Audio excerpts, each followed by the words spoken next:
At Air Station Kodiak, Drop. the Coast Guard flies deep into the Arctic to help one of their own. They could potentially lose the capability to use 2 of their engines. Alaskan waters prove to be treacherous for one fisherman. Tilt his head back. His breathing is really shallow. Hey, it's okay. The crew attempts to find a man missing in the enormous North Pacific. You know, you have the potential to save someone that's out there. And a rescue swimmer has to jump ship after an injured fisherman goes for one wild ride. You can clearly see that our survivor is in for the ride of his life. The vast Alaskan wilderness, a place where beauty is cloaked by danger.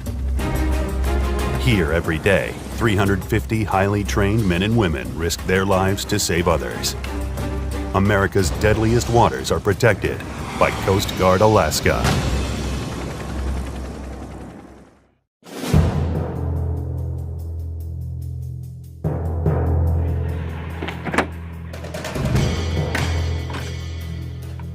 All right, folks, what we're doing today is we're taking some parts to the Coast Guard cutter Healy, the icebreaker up near the North Pole.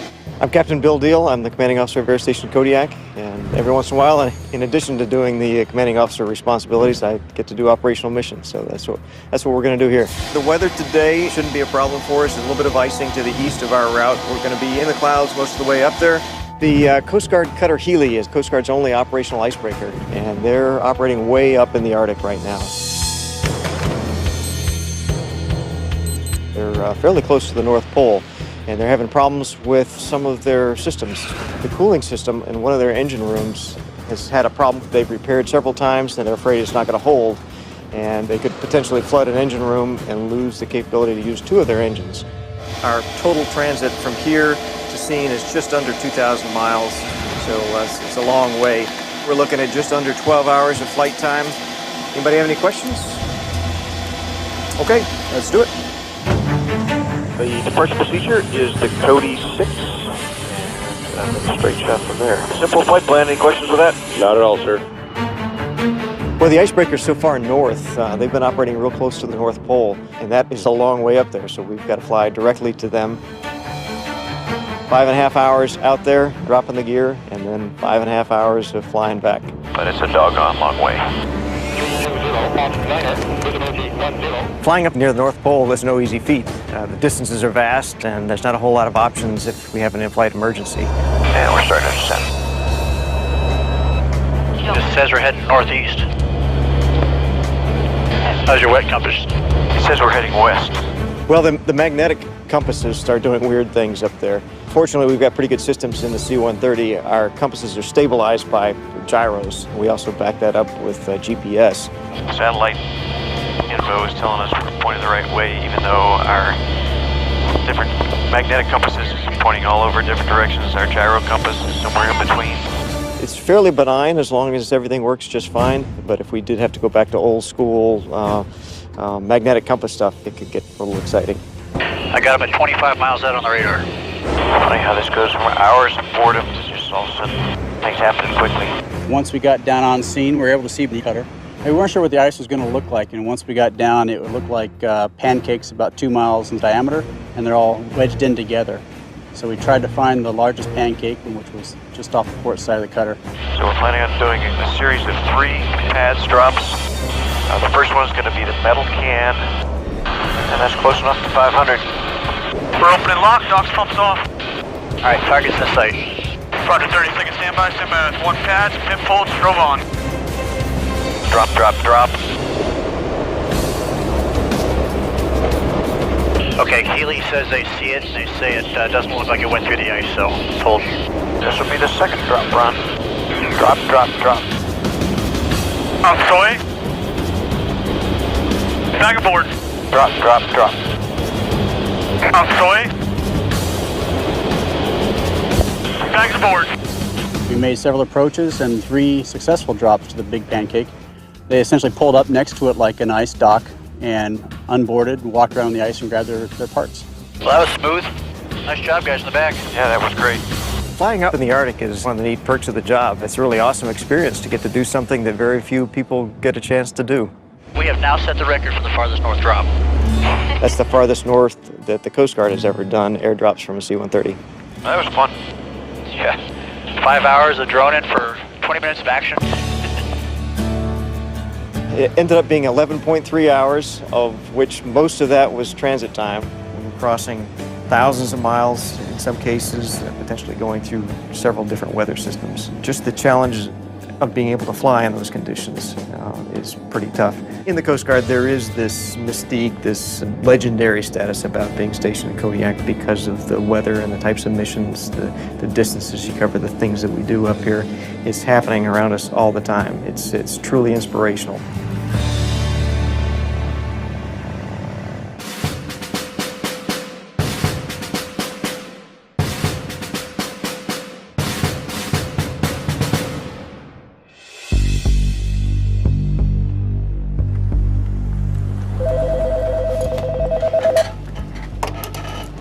Operations Lieutenant Forsyth.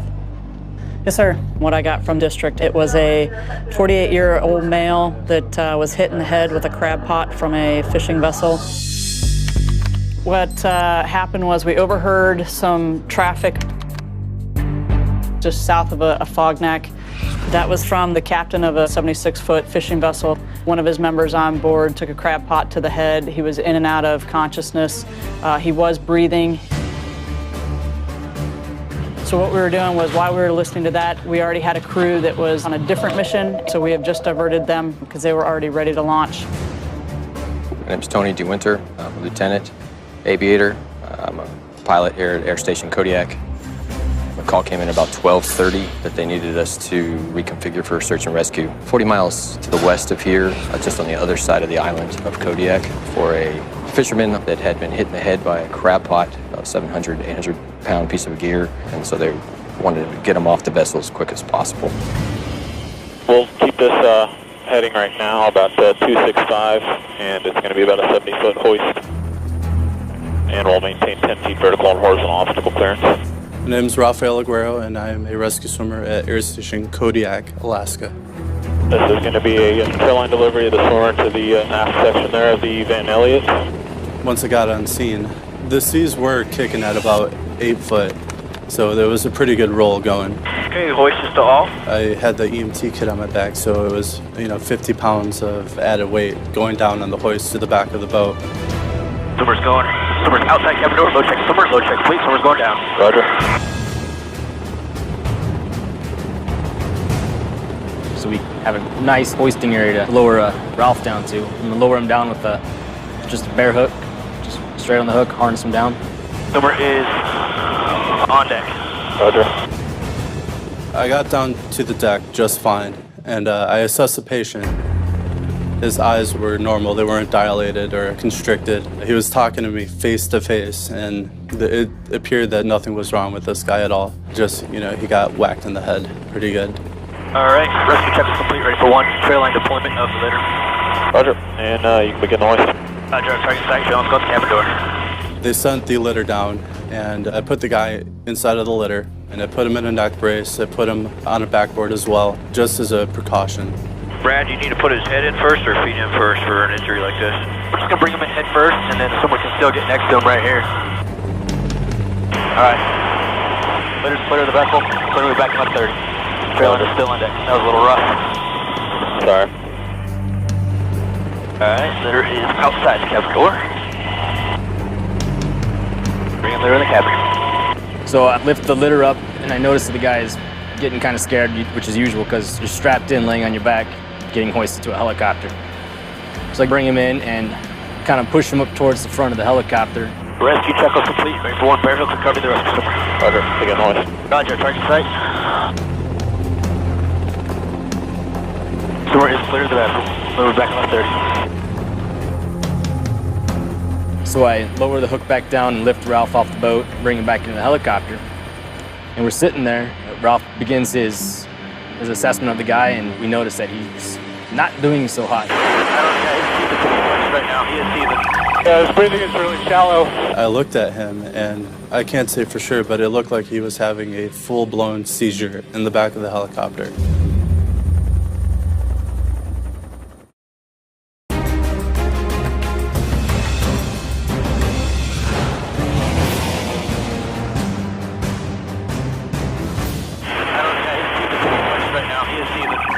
Tilt his head back. We got medical transportation waiting back at the air station. Roger. And all parties have been notified. Yeah. You got a call that a guy on a crab boat has been hit in the head with a crab pot.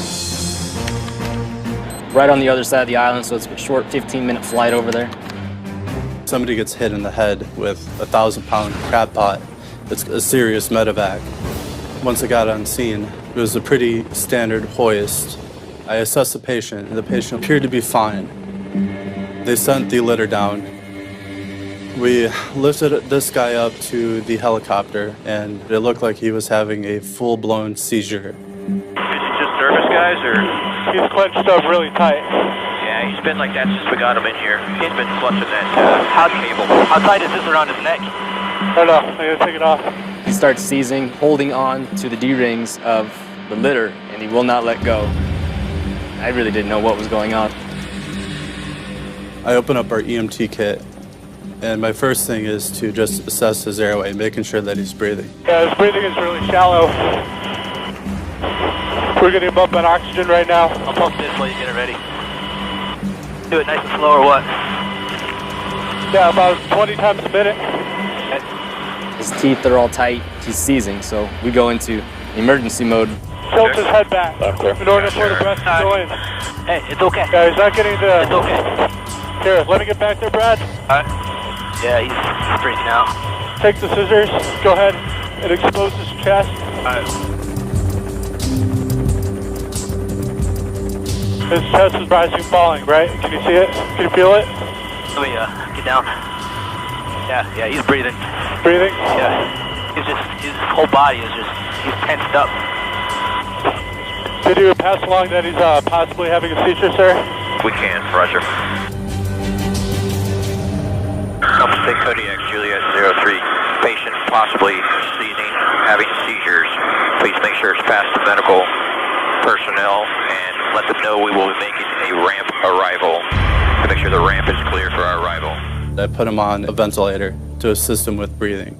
I noticed that his eyeballs were constricting and also dilating, and I've never seen that before. It's the first time that's ever happened to me. He was breathing so rapidly and so erratic that I was concerned with his heart, and I put the AED pads on there. It's an automated external defibrillator. Alright, it's analyzing. Don't touch him. Alright, don't touch him. Clear. My main concern was making sure that his heart wasn't going to go out, and if it did, I was ready to push that button and give him a shock. Hear me. Hear me. Chest going up and down. Can you put your hand on his chest? Yeah, it's going up and down. Yeah, he's taking some deep breaths right now. His heart's still moving. Probably going crazy right now. Yeah. Put a blanket on him. Coast Guard helicopter 6003 Muscat Pass 800 inbound to Kodiak Airport. He came too, sir. Good. I'm glad to hear that. All right? Yes, sir. He came too. He's telling us we're crazy right now. Roger. He wants to get on the ground. We're almost there. Alright, airspeed's 50. There's our ambulance. Roger. As we near Kodiak, I could hear him over the noise of the helicopter going, "Where am I? What am I doing? Am I on the ground yet?"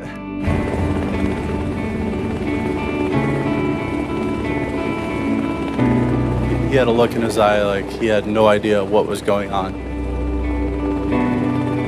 Hey, Ralph, do you want to transport him out before we shut down? Yes, sir. He's critical. I feel that it was my most difficult case because it was the first real medical case that I have ever done. You know, I questioned whether or not I knew what to do, but instinct just sort of took over. Instinct and training took over, and I got it done.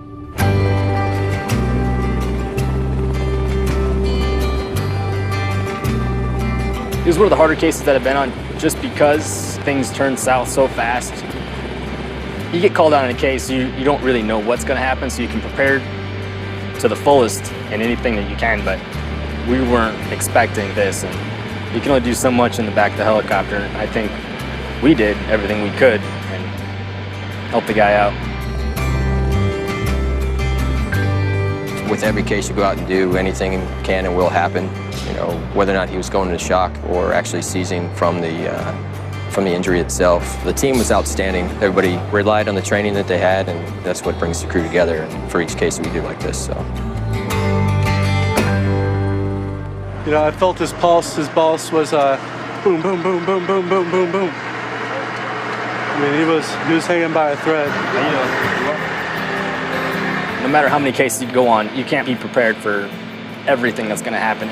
We get curveballs thrown at us all the time, and it's part of our job just to be ready.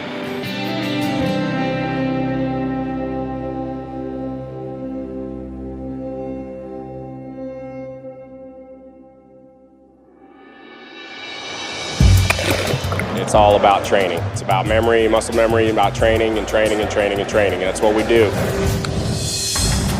Getting launched for a person overboard 900 miles away from Kodiak is definitely a challenging case in itself.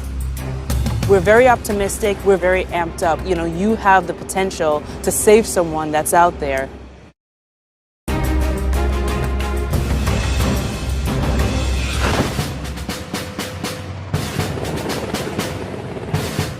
All right, good afternoon, everybody. I'm Petty Chris Moore, Aviation Survival Technician here at Air Station Kodiak. I'm going to do your wet drills classroom lecture today. Wet drills are a Coast Guard mandated annual requirement. You know, we run through their survival vests, we go through their rafts, all the survival items they can find in them. It's very important. All right, I need a volunteer. Yeah, Steve! Here you go, buddy. You want to put it on? Put it on. Can you put this blindfold on when you're done, sir? Here in Alaska, the elements will kill you without the proper training. So this is why we stress as much as we stress to them about these survival items and run them through drills on where it's at and how to use it. Steve, can you find your Mark 124? Got it. Can you find your 406? All right, good job. Go ahead and take it off. Give him a round of applause. And you guys come over here and get in your Gumby suit. This is what we call the crab cooker. It's a second stop in our annual wet drills. Yeah, what's going on? Here for the fun. All right. We have to do this once a year, just practice our survival training, spend some time in the classroom first, and then doing all the stuff out in the water, and then we'll go to the pool and do our swimming drills.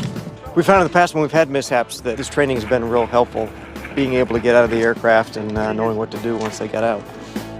This is the raft part. We're gonna swim out to the raft and we'll link up in a centipede style. All right, C-130 is overhead. How are you guys gonna signal? Then we'll do some signaling, kicking with our legs and stuff, and all swim out to the raft together. And then once we get in the raft, we'll go out and apply some of the classroom stuff that we've just reviewed. We have a pole. What are you gonna do about it? Patch it. Patch it with what? The little patch kit. We have a patch kit. Say the hole is too small for the actual little plunger that you put in there. Right, cut it, make it bigger. Yearly wet drills for all aircrew members. It's a controlled setting. We're just here to make sure that everybody knows what to do in an emergency situation. After they get out of the life raft, they're going to come back to the pier, and then they're going to light off some live pyrotechnics. It's an annual requirement that they get to at least see one shot off, but we have enough to where a couple people get to shoot them off. All right, go ahead and hold the handle down. Now all you're going to do is pull it, and you're going to toss it over onto those rocks.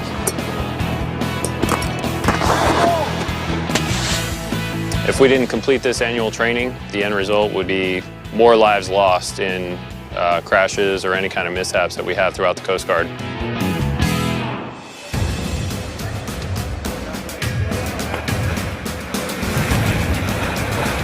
The fixed-wing air crewmen are going to go up to the pool after this, and they have their annual swim in the pool. And it's a more controlled environment there, but they'll have to swim in their flight suits and with their vests on.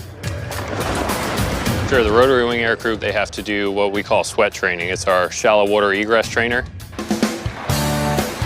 The shallow water egress trainer is our trainer that we use, and we flip them upside down in the pool, so it's a more controlled environment, but they have to learn how to egress, simulating an upside down helicopter in the water. It's all about training. It's about memory, muscle memory, about training and training and training and training. That's what we do. We train all the time and we test all the time. We flip upside down, we get our reference point, we disconnect everything, and we can do all of our egress exercises from there and pop our emergency window and get out. This training could mean life or death. It could mean that. It's one of those things where if you find yourself in a situation where you need to use these techniques, it could save your life. 4 more year wet drills complete. A young man has injured his leg. It sounds like it's possibly broken, fractured. It's about a 50-mile flight. Ready for appointment of the swimmer? Let's just do it real quick. Okay? Yeah, just do it. Put us where we need to be. Roger. Getting launched 900 miles away from Kodiak is definitely a challenging case in itself. When you're flying so far out, and weather that's less than nominal for searching conditions, and you're flying at 500 feet over the ocean, there's a lot of risk involved.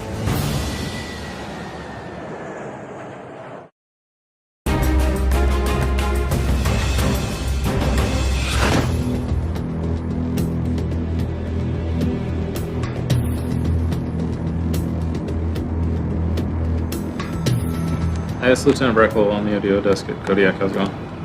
The aircraft commander just wanted me to call you guys, and he just wanted to confirm you guys wanted, he saw it was like a 5-leg parallel search.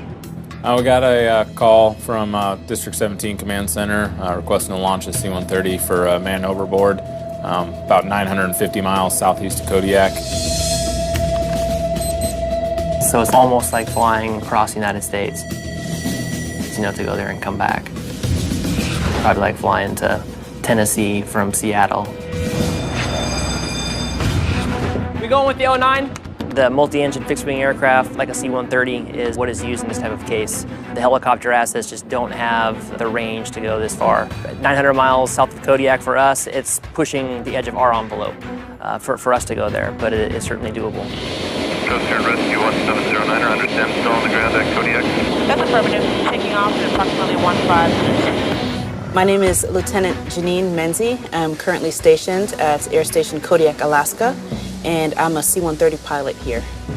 Getting launched for a person overboard 900 miles away from Kodiak is definitely a challenging case in itself. But even if it's a grim picture that we're painted, we're very optimistic, we're very amped up. You have the potential to save someone that's out there. And the DF-430 is not getting any type of beacons. I'm not so sure it's going to have the corner points for you. We don't need to put those in our search action plan in the computer.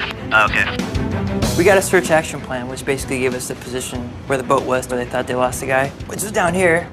And then where the boat was there, which is about 350 miles, which gave us a track line, where to start, where to finish, I would probably say go to the farthest point first, just since the boat's coming back the opposite direction. When you're flying so far out, and weather that's less than nominal for searching conditions, and you're flying at 500 feet over the ocean, there's a lot of risk involved.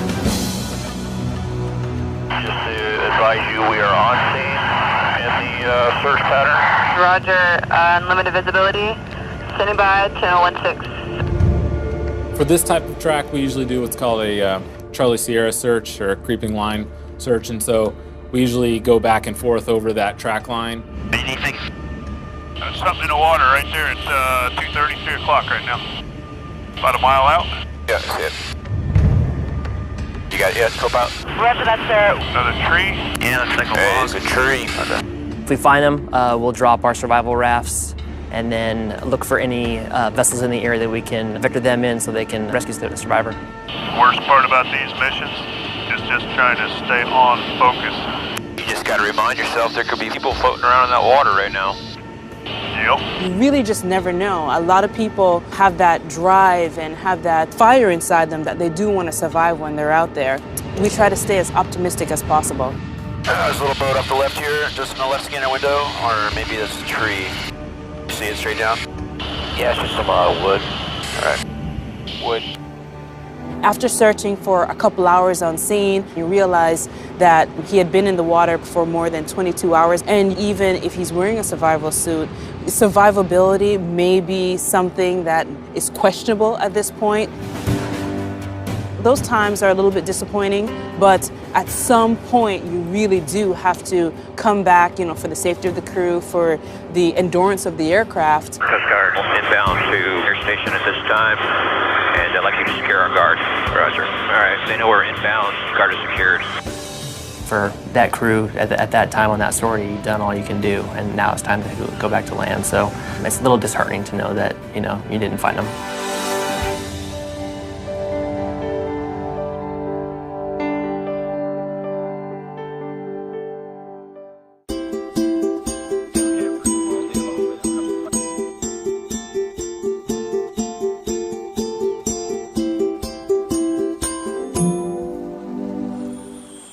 Hey, little girl, come here. Oh, there we are. My husband's name is George, and he's also a pilot in the United States Coast Guard, and we also have a daughter who's 7 months old right now. When I come home from cases like this, missing people, it really makes me just want to pick my daughter up, give her a kiss, give her a hug, then, decompress all the information. Oh, you're good at this already. Flip to the electrical section. There we go. That's what I do every night, study.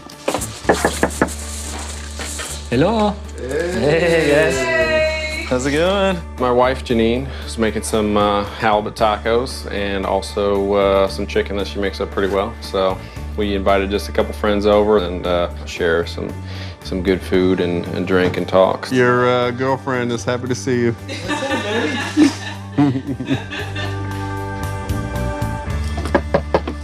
Come in. Come in.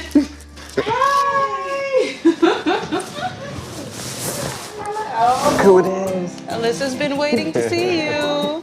Hey, how you doing? Good, how are you, George? My good friend Amy is in town tonight. She was a roommate in flight school, so it's really nice to be able to get together with her. The other person we have over is Jim, who's just around the corner from us, and he's been stationed with us before in Clearwater, Florida, so it's really nice to get together with him as well. So how do you like flying up here? You know what? I was a little nervous when I first got here because everyone talked about how challenging the environment was and how hard it was to get in and out of the airports and a lot of the terrain. But to be honest, I've been really excited about the flying here just because it's freaking beautiful. The views are phenomenal, looking at the glaciers, the wildlife. As far as just the environment, it's a great place to be. Yeah, I got to see orcas today and a mama and baby humpback whale while we were out flying. Yeah, see? So I mean, people pay for this stuff and, we're fortunate to be able to be working. So this is exactly like flight school, isn't it, right now? Oh, yeah. In such a small community, in a social aspect, it's really fun to poke at each other a little bit. All right, it looks good. Thanks. Everybody dig in. Look at you being all domesticated up I here. know, isn't that a change? Yeah, seriously, so, thanks for coming by. And it's forever since we've seen you, since flight school and everything, and once in a while in Disneyland and after that. But Don't drink the grappa. Don't drink the grappa, I'll give you that advice. But yeah, I'm glad you got the chance to come by. Yeah, thanks Proud for of having you.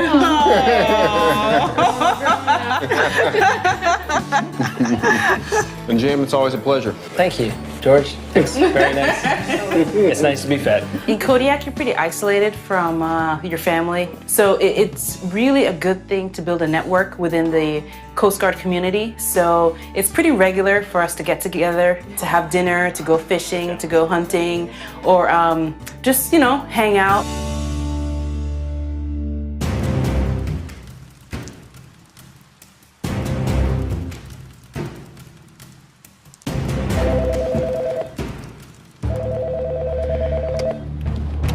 Air Station Kodiak ODO, Lieutenant Coburn speaking.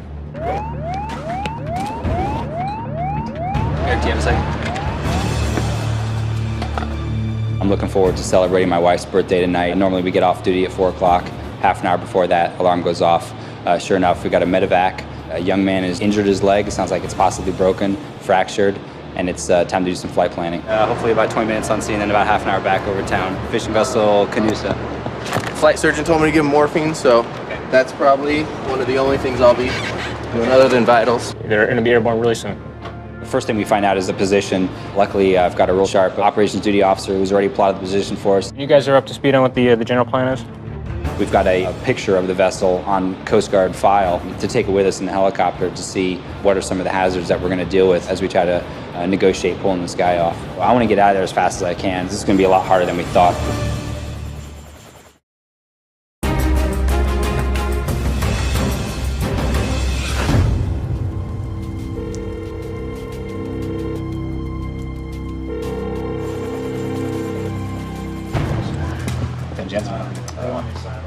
We'll be right out. Gonna stay in a few. You feeling good? Yes. Ready to roll? Yeah, let's do it. Sure enough, we got a medevac off of a small boat, and it's time to get back in the zone. My crew is great. They're fast. They're dressed out, ready to go. A young man has injured his leg. It sounds like it's possibly broken, fractured. It's about a 50-mile flight. I've got a position, and we're heading out there. Hey Jim, welcome to duty. The world's kind of exploded in the last little bit. 15 minutes ago now, motor vessel Tanushko, they called it the Coast Guard, said, hey, well, we've got one of our crew members, his leg got caught in a line. The leg is twisted, snapped off to the side, he's got a bone sticking out, lots of bleeding. In the meantime, they've rigged basically the best kind of splint that they could. And they're bringing her back here? Yeah, the plan's going to bring him back here, so you're going to need to call the Kodiak Fire Department for the person's transfer, and the ambulance probably, I'd give the ambulance a shout in probably about 10 or 15 minutes. Let them know they got somebody coming in.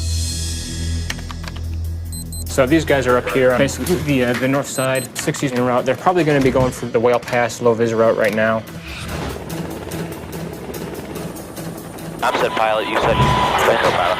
Rhino bug, 200 pilot, and co-pilot. Okay, co-pilot actions. Dispatch me up on everything. Keep me on anything off at 10 degrees or 10 feet. I'll kick the nose to about 270 once we start hoisting there. Sitting in a hover 90 feet over this boat, you truly get a sense of how bad the hoisting area is. There's dangers both for the crew of the boat and for the Coast Guard.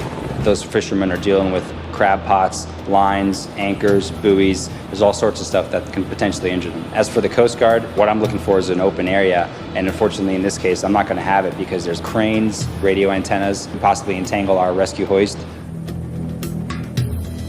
Sounds like this is Yeah, cool. 517 north. It was a tib-fib fracture, an open fracture, and there was blood. And from the severity of what we were told, what we needed to do is help him get pain management as soon as possible. Rescue checklist complete. Ready for appointment of the swimmer. Lures ready. Okay, and you can pretty much calm me down. I don't want to go any closer. It was a high hoist. It was a little higher than I'm used to. I was like, oh, we're a little bit higher. It might take a little while to get down there, but the helicopter was right where it needed to be. It's just the wind and the rotor wash and the waves. So we're going down. Easy forward and right. Easy forward and right. Easy forward and right. We're getting blown all over the place.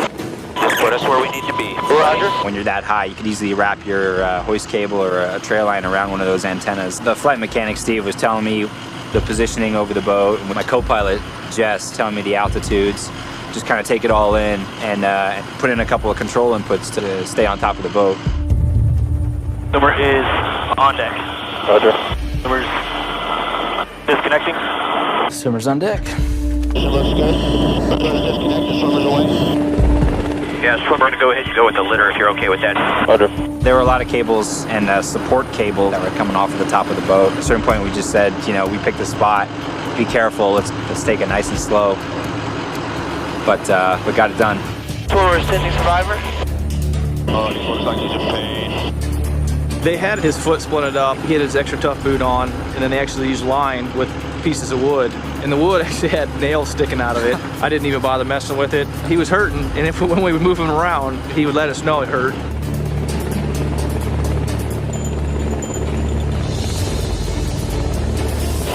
Easy back and hold. Easy left and hold. Easy back and right. Roger. We had to come in so high over the boat, and our trail lines and our hoist cables are limited to certain lengths. Steve, my flight mechanic, was just giving me really good directions, just easy forward and rights, back left. It's a geometry game when you're honing down into one spot, and that's the only spot you can do anything with. Have they ready for pickup? Hold position. Okay. Sorry, take the load.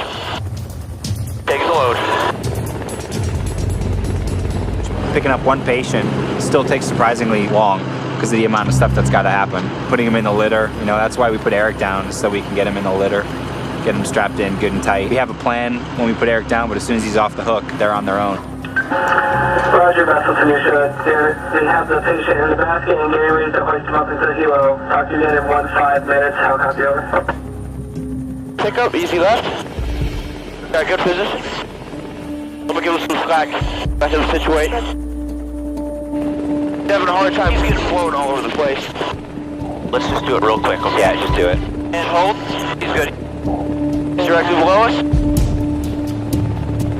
The thing that I was most concerned about was bumping the patient in the litter. It's a treacherous ride coming up any kind of rescue device into a Coast Guard helicopter. You can clearly see that our survivor is in for the ride of his life.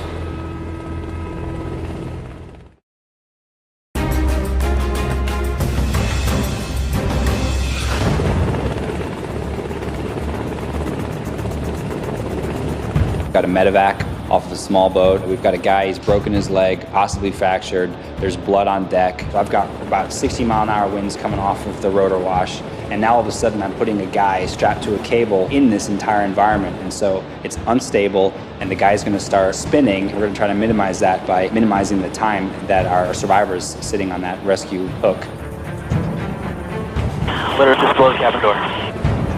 Alright, litter is outside the cabin door. Litter in the cabin. Litter inside the cabin. We'll bring a survivor into the cabin door.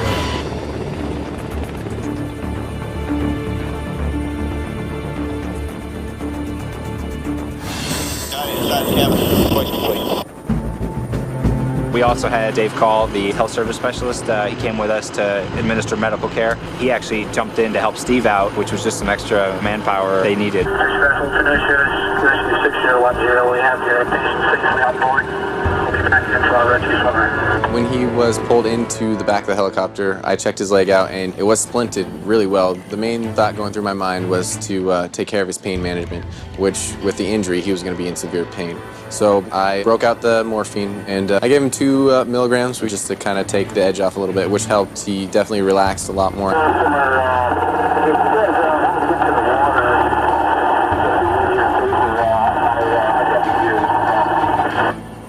Roger that on the water recovery. It's a good plan. So I just had a feeling. I was like, I bet they want me to get in the water. I was like, let's do it. Rescue swimmer 6010. We're ready for you to get in the water. I was like, maybe I should ask the guy to slow it down or maybe stop. He slowed it down and I jumped off. Swimmer is in the water. Ready for recovery of the swimmer at 3 o'clock. He's just going to swim over there. He's already close. It's a procedure that a lot of swimmers do, and we always prepare for it. We take our fins and booties and whatnot, so in case we got to get in the water, we swim away from the boat. Swimmer swimming out to 3 o'clock. He's swimming. And he's swimming almost. He's right underneath that right main, right? Yep. Left 5.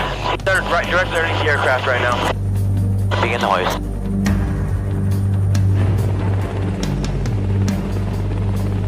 And the swimmer is just below the cabin. Swimmer is at the cabin door. Swimmer is inside the cabin. Yeah, we have the swimmer and the patient on board. We're en route back to Kodiak. Request you call ODO and have ambulance stand by. 6010 will be there. 30 minutes. Hey, the helicopter's 30 minutes out. Yep.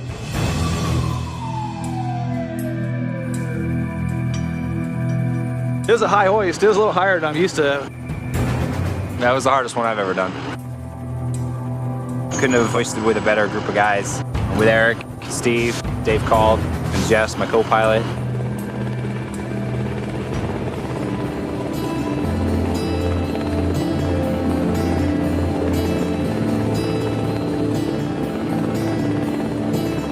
We have folks specially trained here in Kodiak that are trained in handling medical emergencies and transporting them from the helicopters to the emergency services.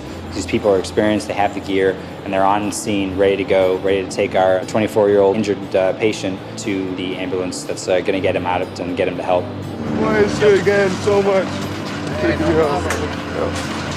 I'm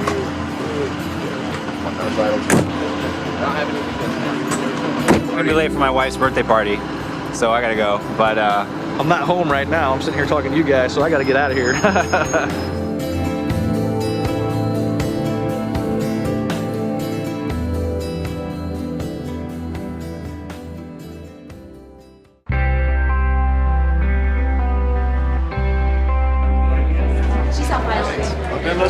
Yes, sir. How you doing? Great. How about you? Good. My name is Jerome Selby. I'm the mayor of the Kodiak Island Borough. We're at the annual Coast Guard Appreciation Dinner. It's an event where we celebrate Coast Guard being in Kodiak. This is the best relationship between the United States Coast Guard and a community of anywhere in the United States. And so we all like to, at least once a year, get together and let everybody know we appreciate each other, and we're going to continue to work together on a close basis. All righty. Good evening, ladies and gentlemen. We're glad that you guys are here tonight. With events like this, the community of Kodiak very eloquently lets us know how they appreciate the Coast Guard. So in my simple way, let me say the feeling is mutual. There's so many places I've been where the community doesn't really understand what the Coast Guard does, but here in Kodiak, it's a lot different. You are part of America's finest, and it is a privilege and an honor to have you serving this great country here on this little old community on Kodiak Island. When you folks have rescued somebody, or when you folks have done something outstanding, and sometimes we don't get a chance to really say thank you. So we like to take this one night a year and try to make sure that we say thank you, and that everybody in the Coast Guard knows just how much we really do appreciate what happens. So thank you very much for your service to Kodiak and to the United States of America. So let's give that a hand. We are truly honored and privileged to work and live in a place like Kodiak, where the community knows what we do and really appreciates what we do. It's like no place else that I've ever been.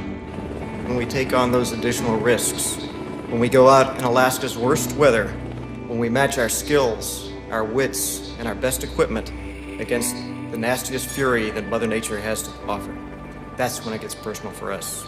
It's what we do, it's who we are, and it's personal.